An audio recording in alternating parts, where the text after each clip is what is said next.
Brawl Talk. Bugün benim Brawl Talk'umun part 3'üdür ve bundan sonra diğer etkinlik gelecek. Bu ise başlangıç ekranı.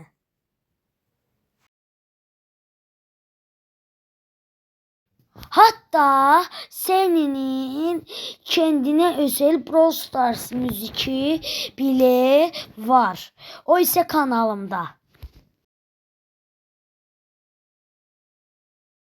Bugün ise yeni dinozor oyun modunu size tanıtacağım. Karşınızda dinozor hesaplaşması.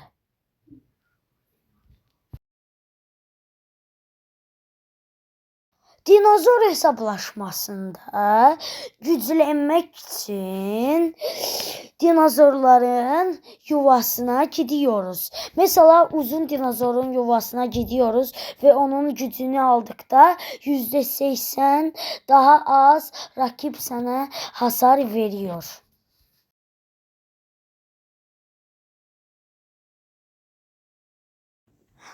Ama uçan dinozorun yuvasına gittikdə ise onun gücünü aldıkta her vuruşta size 3 saniyelik uçma gücü veriyor.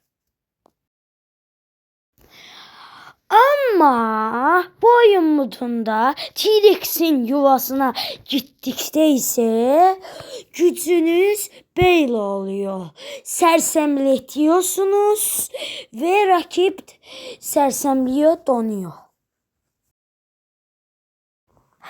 Ama dikenli dinozorun yanına gittikdə, rakip size değdikdə hasar alma gücünü elde ediyorsunuz.